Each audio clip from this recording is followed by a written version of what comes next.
I met Madame Duruflé in 1982 on Easter Sunday at the last Mass of the day. At that time, I was studying in Vienna on a Fulbright scholarship, and I decided to take Easter week and go to Paris for a break. In those days, you could go to all the different churches because the Mass times were staggered, so you could hear the various famous people. Messiaen was still alive then, and Langlais. Grunenwald was playing at Saint-Sulpice. And of course, Madame Duruflé was playing at Saint-Étienne-du-Mont.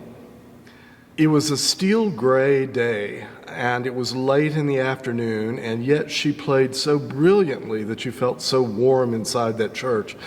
I remember particularly Victime Pascali of Tournemire, her husband's arrangement of that, or transcription, I should say, and she played that for a postlude. It was hair-raising.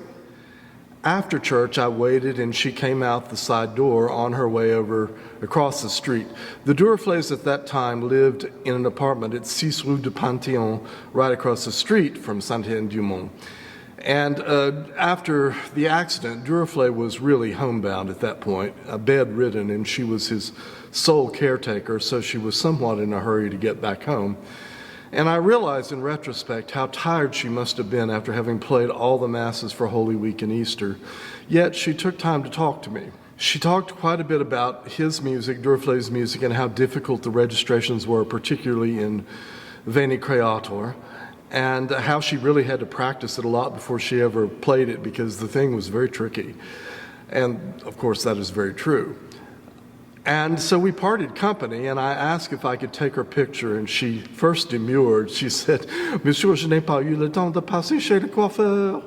She was so worried about her hair, but eventually she broke down, and I took a picture, which I'll include in this video later on.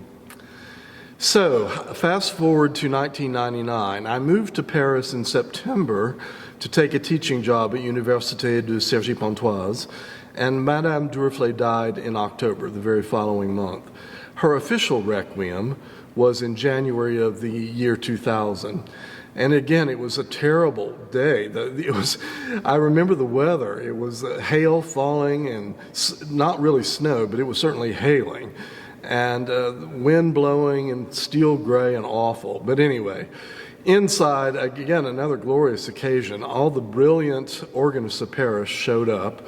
Some of her students played, a professional choir sang the Duruflé Requiem, and I recall the motet Ubi Caritas was sung during communion.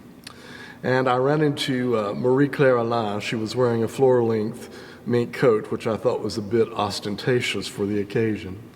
And Olivier Latry and Thierry Esquèche played part of the prelude of that service.